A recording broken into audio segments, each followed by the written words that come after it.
Takes us on to item 12, which is an update on building Harlow's future, which I'll propose, and I think Councillor Carter is seconding. I'll second. So, just by way of brief update, the council has, as been well reported, been already through a period of significant change, particularly over the last 9 months or so.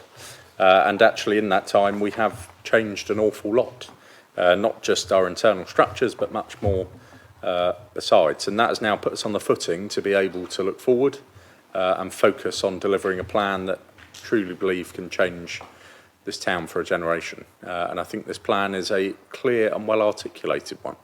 I would dare say it's far more Ronsil than the council may have approached in the past, in that it does what it says on the tin.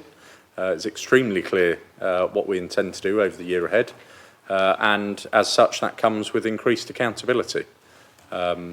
When we set out such a clear plan, it is not up for interpretation, and that's why we're proposing to report at each cabinet meeting on the progress we are making against the outcomes we have set out. And that will drive not just accountability for cabinet members over delivery of those outcomes, but of every single member of our staff, and I think completely change or certainly enhance our culture, unapologetically to focus on outcomes and delivery for residents of things that make a difference. And that is why I'm particularly passionate about this. As the plan says, as a council, we are in a particularly fortunate position at the moment, and one that not too many councils are, where we can say, if we get this right, we have the chance collectively to change this town for a generation. The biggest risk this council faces is not delivering that opportunity and letting the town down to that regard. So that is why it's absolutely crucial, as the report proposes. We have entirely shifted our internal governance and assurance to focus on the delivery of these outcomes, and that comes right to the most senior level being reported to Cabinet every single month publicly, so people can see every single month the progress we are making, or not, as the case may be, and can ensure that is the case, so that this is a plan that is truly delivered, not used as a doorstop collecting dust, but one that is enacted and changes this town. So with that, are there any questions on this report? Oh, we've got several. Councillor Pearce. I've got several. One of them, after reading the report extensively, so what safeguards are in place to ensure the regeneration company that we appoint with remains accountable and aligned with council priorities? Well, we are the board of that regeneration company, so we can absolutely ensure that's the case. But again, that will, as this sets out, report back to Cabinet, report on the progress that it's making accordingly, so is wholly accountable through those means. Yep. What mechanisms will be used to ensure the company's effectiveness and value for money? And how will the council manage any potential conflict of interest between its role as a shareholder and regulator? Yeah, so specifically on the Regen partnership, obviously it's an LLP, so it's a 50-50 partnership with the council and Hill Group, and that comes with its own governance arrangements and boards accordingly, which I think are more than robust enough to tackle the issues that you potentially set out. Yeah. Councillor Harlow. Thank you, Leader. I have two questions and a comment. Well, I'm just going to say that, this is a pretty impressive document, and congratulations need to go to you, the rest of the Cabinet and the officers for producing such a concise document and the transparency of it going forward. My first question, there is a lot of work to be done here, and looming, well not looming on the horizon, actually hurtling down the road like a 40-ton juggernaut is local government reorganisation. How are you going to accommodate all the work that's going to have to be done for reorganisation with delivering these objectives? Yes, well the first thing I've done was appoint a Cabinet member for that purpose. But in all seriousness, I think the plan absolutely recognises the changing landscape of local government reorganisation, and subject to some of the conversations we had earlier. And actually, much of what this plan is about is, one, not waiting for those things, as sadly I think other councils are. We have issues to address today, and we still will tomorrow, and for as long as it takes for local government reorganisation to take hold. And actually we would be doing a disservice to our residents if we did not put our foot on the accelerator to deliver those things in that time. But again, as I say, one of the things the plan sets out is actually ensuring that we move the council into a position where it is not just focused on what the future might be, it is leading that future, and actually is an exemplary organisation to move into whatever future landscape might be. In terms of the incredible amount of internal resource that is required to tackle that, I think we are already seeing that. But that is one of the things having such a focused plan allows, is for us to target our resource accordingly, as opposed to one that is less focused, and therefore we can track those outcomes and assure that everything is receiving the resource and certainty that it demands. My second question relates to the renewal page, where you say that we're going to establish an industry-leading town centre stewardship and maintenance. Now, to do that, you need leverage and ownership, and Harlow Council in the past has not owned very much in the town centre, but we are now changing that. But is the council going to develop and sell, or sell and not develop? Is it going to retain some of the family silver so that it actually owns something in the town centre going forward? It's a very good question. Without getting entirely into too much of that, I think, as you set out, one of the things that Harlow has suffered from in the past is lack of control and influence and ability to change that, and I don't think it would wholly be sensible to go back to that position. Further questions? I think Councillor Gunn. Yeah.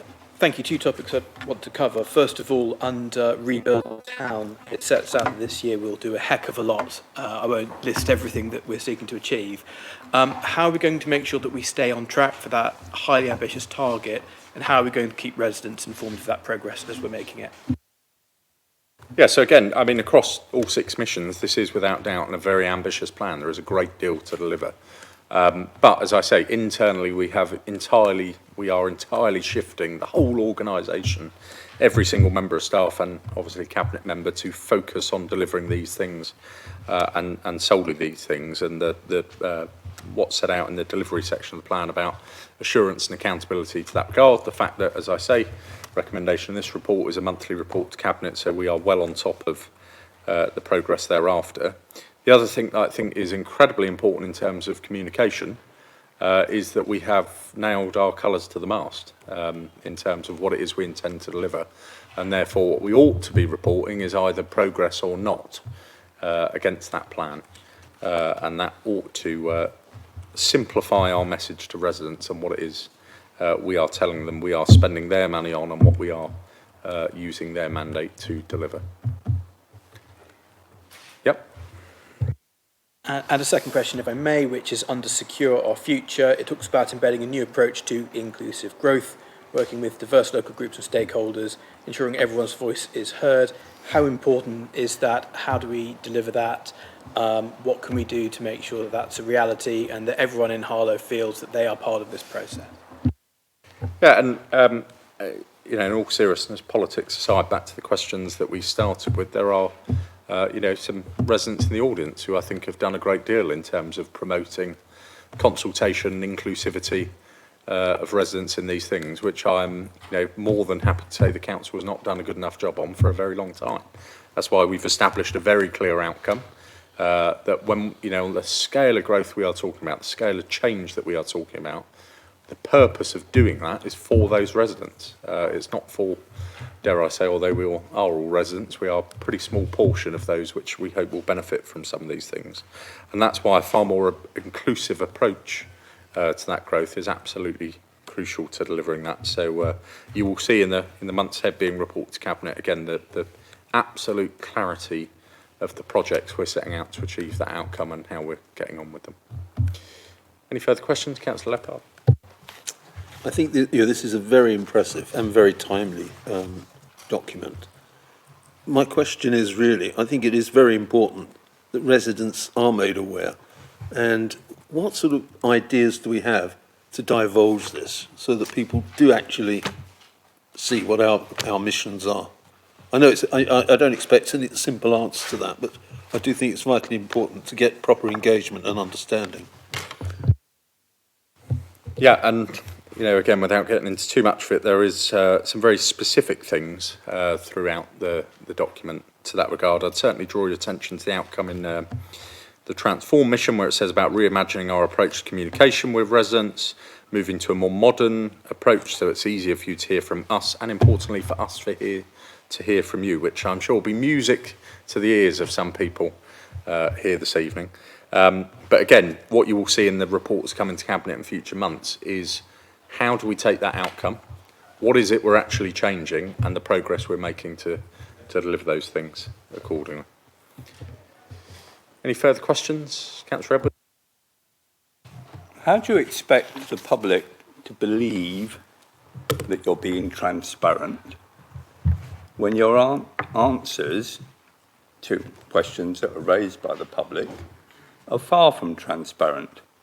So, for example, this evening, a question was asked about Millbrook Tower. Just clarify, we're on questions about this report. We are, and I'm equally on in terms of clarifying that you've stated that this report says that you're going to be transparent, and yet when the public come here and ask you questions, the response that they get are far from transparent. So, for example, this evening, a question was raised about Millbrook Tower, and the answer was, we welcome numerous tenants to the building. I was down there yesterday, the building's empty, you can't get into it. You knock on the door, there's no concierge there. It's so well in terms of the numerous tenants. How many numerous tenants? When I asked a question about the progress the other day, last month. I think your question is how do we ensure transparency? Because we're on questions. If you want to make a comment, I'm more than happy to say that in a second. But if your question is about transparency, what we're actually setting out is something this council has never done. So both administrations. My question is how can you expect the public to accept that you are being transparent? Okay, very good. So I shall answer the question you've asked. So as I said, something that's never happened in this organisation is a report to Cabinet every single month with all the commitments we have made and the progress we are making against them. I don't think there is anything more transparent than that. And actually, I think, to be fair to part of your question, if you look at the delivery section of the plan and about the focus on being data-led and such like, and the revised performance framework, it is also about the council moving away from performance by narrative and to performance by fact. There are two very different things. And actually, in the past, I'm, again, happy to say for many years the council has not had a sharp enough focus on its performance and how we communicate those things. So I perfectly take your challenge. I'd invite you, as we deliver this plan, to see whether your feelings improve on that, although I expect I know the answer already somehow. Any further questions? No? Any comments on this? Yep. Yeah, Councillor Carter. My comments are that we've got these 6 missions. Now, from my understanding, these 6 missions are all that we're going to be dealing with, all of the staff in the council, the councillors, etc. This is our project that we are going to bring forward. I think it's a great thing to do, 6 missions that are achievable, tough but achievable. From my point of view, being the portfolio of housing, I will be mainly looking at the commitment of £136 million being invested in housing to ensure that every resident is safe and in a decent home. I will try my best to make sure that this money is spent in the right manner and that residents benefit from this. Having said that, all 6 missions are part of my responsibility, as they are every other member of the council and of the council officers. So thank you for this. I look forward to the monthly reports and see where we go. Thank you. Very good. Any further comments? No, in which case, I think all I would say that I haven't yet is the proof of the pudding is in the eating.